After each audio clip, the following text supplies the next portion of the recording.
My name is Rachel M. Hargrove. I'm 34 years old. My husband, Brandon, is 31. We had been married for 5 years and together for 7. No kids, both working full-time. From the outside, we looked like the kind of couple people held up as an example. Steady, comfortable, the kind of marriage people called solid. But the comments that ended everything didn't happen in the middle of a blowout fight. That's the part I still think about. It was a completely ordinary Wednesday night. We were on the couch eating takeout while some home renovation show played quietly in the background. Brandon was half watching the screen and half scrolling his phone with that lazy smirk he always had when something online caught his attention. I made a small joke about one of the people on the show clearly not being ready to settle down. Brandon laughed, but it wasn't a real laugh. It was more like a scoff. Then he said it. Honestly, sometimes I wonder if I got married too young. I should have dated around more. Just like that. No warning, no hesitation. I turned slowly and looked at him, waiting for the follow-up, waiting for the moment he would realize what that sounded like and take it back. He didn't. He didn't even glance up from his phone. "Are you serious?" I asked. My voice was calm because my brain hadn't fully caught up yet. He shrugged. "I mean, yeah, I don't think I really knew what I wanted back then." "So, you settled?" That word just sat there in the room, between us, like something heavy. He finally looked at me then, almost like he was daring me to react. There was no guilt on his face, just a mild kind of irritation, like I had interrupted something unimportant. I smiled slightly, not because it was funny, but because something inside me had gone very still. The kind of still that happens when a decision starts forming before your feelings even have a chance to catch up. I didn't argue. I didn't raise my voice. I just nodded and said, "Okay." Brandon rolled his eyes. "God, you're so quiet about everything," he muttered. "That's kind of the problem." That night, he fell asleep beside me, like nothing had happened. He snored softly while I lay there staring at the ceiling, replaying the conversation over and over. The thing that slowly settled over me was strange. The man next to me wasn't confused about our marriage. He was just bored with it. And that was the first night I seriously thought about leaving. The next morning, he acted completely normal. That almost felt worse than what he had said. Brandon hummed while making coffee. He asked if I wanted toast and complained about his commute like we were just two ordinary people starting an ordinary day. I kept waiting for him to bring it up, even a quick mention, even a sarcastic follow-up. Nothing came. When I grabbed my bag to leave for work, he casually said, "Oh, I'm meeting Tyler and Marco for drinks after work." "Okay," I said. He paused and raised an eyebrow. "That's it? No questions?" What would I ask? He smirked. "I don't know, you used to care." Used to. That phrase followed me the entire day. At my desk, I kept replaying the tone he used when he said he settled. There was no bitterness in it, no regret even. It was matter of fact, the way you'd describe making a purchase before you'd done enough research. That night, he came home late and a little drunk. He dropped his bag by the door and poured himself a glass of water. "You know," he said casually, "Kayla from work just got out of a long relationship." I waited. "She's been going on dates nonstop," he continued. "New people every few weeks. She loves it." I nodded. He glanced at me sideways. "Sometimes I think I skipped that whole chapter," he said. "Went straight from college into something permanent." There it was again. Same point, slightly different angle. "Do you regret marrying me?" I asked quietly. "Or just marrying young?" He laughed. "Why do you always make it personal?" I didn't answer. Brandon kept going, warming up to the subject the way people do when they think you're listening but not really hearing. He talked about wanting more stories, more freedom, more of a feeling that his life had been lived fully. And then, almost offhand, he added, "Now it's just complicated." He went to bed without another word. I stayed up. I opened my laptop and searched for apartments. Not because I was panicking, because something inside me had already made peace with the truth. This marriage was running out of road. Over the next week, the comments didn't stop. They didn't turn into full arguments either. That would have been easier to deal with. Instead, they arrived in small, quiet moments, like little signals that the man I married had already started emotionally stepping out of our life together while still physically in it. One evening, while we were cleaning up the kitchen, Brandon looked around the apartment and said, "You're really satisfied with all this?" He said the word "this" like it had a bad taste. "With what?" I asked. He waved his hand vaguely. "Same routine, same apartment, same weekends." I didn't answer. Another night, he was scrolling through social media and suddenly turned his phone toward me. "Look, remember Greg from my college fraternity?" I nodded vaguely. "He just split from his wife," Brandon said, studying the photo. "Damn, he looks good." Then he laughed softly. I used to wonder what would have happened if I'd just said yes to more things back then. He watched my face when he said it. I kept my expression steady. That seemed to bother him more than if I'd gotten upset. What Brandon wanted was a reaction, a fight, reassurance, some proof that I was still trying to hold on to something he had already quietly let go of. One Friday night, he came home buzzing with energy, sat on the kitchen counter like he was 22, legs swinging. "You know what genuinely scares me?" he said. "What?" "Waking up at 40 and thinking, this is it. This is all there was." He looked around the kitchen when he said it. I leaned against the counter across from him. "Am I the problem, or are you just scared of standing still?" He laughed. "You always make everything dramatic." Then he said it plainly. "I just think if I hadn't locked myself in so early, I could have figured out what I actually wanted." That was the moment something shifted in me permanently. Not anger, not even sadness, just clarity. I stopped trying after that, stopped starting conversations, stopped asking about his day, stopped filling the silence with the small, quiet, emotional effort that had slowly become the foundation of our whole marriage. I became calm, civil, and efficient, like someone finishing out their last 2 weeks at a job they had already mentally left. Brandon noticed almost immediately. "You're being weird," he said one night over dinner. "Are you punishing me?" "No," I said simply. "I'm just listening now." That confused him. Over the next few days, I started staying later at work. Not to avoid him exactly, but for the first time in years, home didn't feel like the center of everything. I started going to the gym again. I reached back out to friends I had quietly drifted from because our marriage had slowly become my whole world. One night, while Brandon was getting ready to go out, he looked in the mirror and said casually, "If I were single right now, I'd be out there living." I looked up from my book. "Then maybe you should be." He froze for just a second. Then he laughed. "Don't be dramatic. You'd fall apart without me." He had no idea. I had already been imagining what life without him looked like, and the strangest part was that it didn't frighten me at all. The shift in me didn't go unnoticed. At first, Brandon brushed it off as some kind of attitude. "Wow," he said one morning, watching me lace up my sneakers. "Gym again? Who are you trying to impress?" "No one." He snorted. "Sure." Then suspicion started creeping in. He asked more questions. "Where are you going? Who are you talking to? Why are you suddenly so relaxed all the time?" Calm made him uncomfortable. He was used to me explaining myself, softening things, smoothing over every little rough edge in our conversations. One night at dinner, he finally snapped. "Why aren't you even trying to save this?" he demanded, his fork hitting his plate loud enough to make me look up. "Save what, exactly?" I asked. "Us," he said. "This marriage." I held his gaze. "You told me you regretted marrying me," I said evenly. "You said you settled." "That doesn't mean I want a divorce," he shot back. "It means I was being real with you. Honest without any responsibility for how it lands," I replied. His face tightened. "God, you're so sensitive. This is exactly why I feel trapped sometimes." Trapped. That word landed differently than everything else had. I stood up slowly and carried my plate to the sink. Behind me, Brandon kept going, his voice rising a little as he complained that marriage wasn't supposed to feel like this, that he envied his single friends, that life was supposed to have more to it. I washed my plate, dried my hands, then I turned around. "I'm going to stay with a friend for a few days," I said. He blinked. "What?"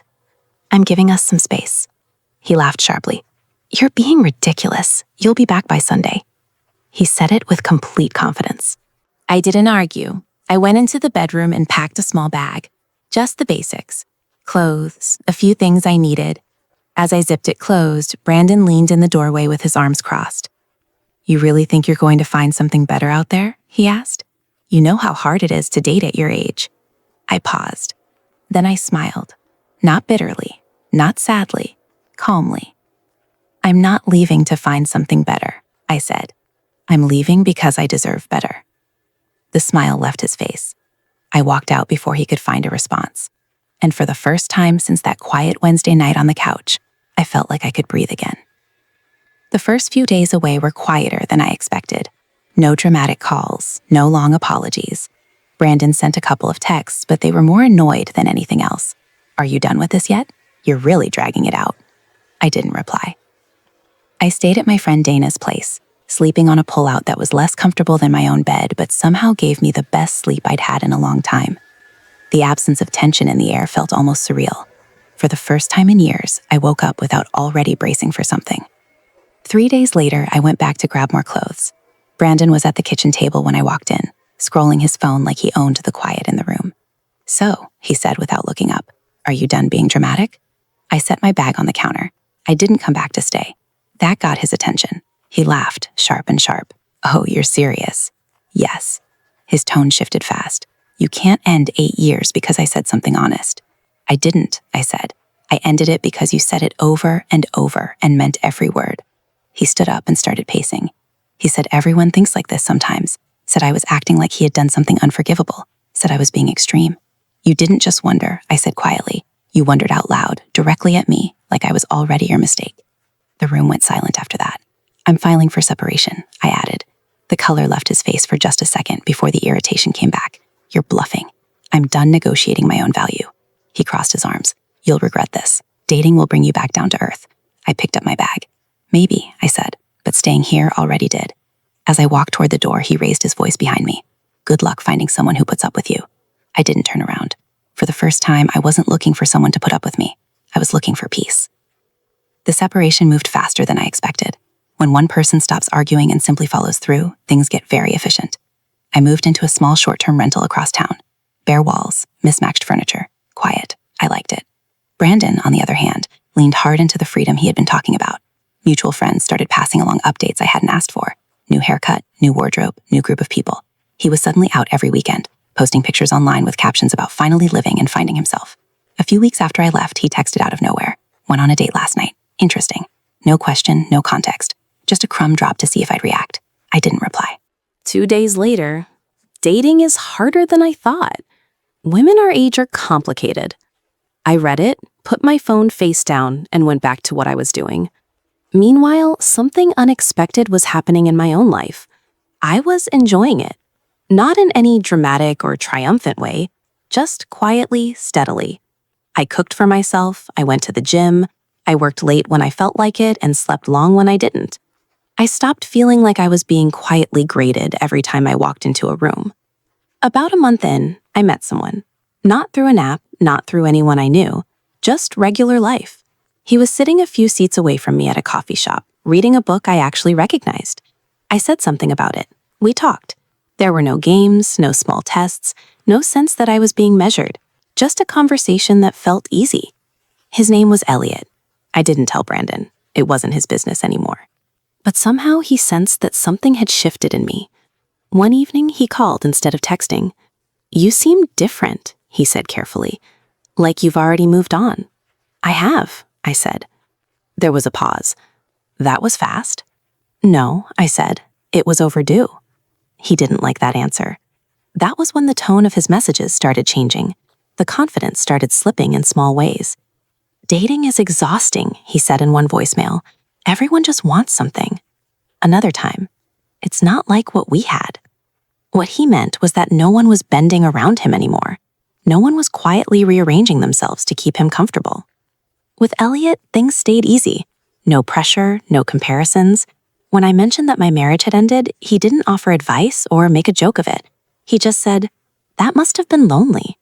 No one had ever put it that simply before, and hearing it made me realize exactly how lonely I had been. Then, one evening, Brandon showed up at my door unannounced. I had never given him my address, which meant he had asked around. That alone told me enough. He looked tired when I opened the door. Not angry, just worn down. "So this is it?" he said, looking around the small living room. "You traded down?" "I traded for quiet," I said. He scoffed, but the sarcasm didn't have its usual edge. He sat down on the couch without asking. "I thought I'd have options," he said slowly. Then after a pause, more quietly, "They don't really put in effort." That was the most honest thing he had said in a long time. He leaned forward. "You were easy to be around. You were safe. You made everything feel simple." He looked up. I didn't realize how rare that was. I stood there and listened, feeling something settle inside me. Not bitterness, not satisfaction, just finality. He didn't miss me. He missed the version of himself that felt secure when I was around. And that version of his life wasn't coming back. After that night, things shifted quickly. Not outwardly, but something in him had started unraveling. The messages came back, a few at a time, sometimes nostalgic and soft, sometimes almost playful, like he was trying to rewind us to some version of our marriage that only ever existed in his head. "Remember that weekend in Savannah? You always knew how to calm me down. No one actually listens the way you did." I didn't respond. Every reply felt like it would open a door I had already walked through for good. Then the messages changed. The nostalgia became something more desperate. One night around 10, my phone rang.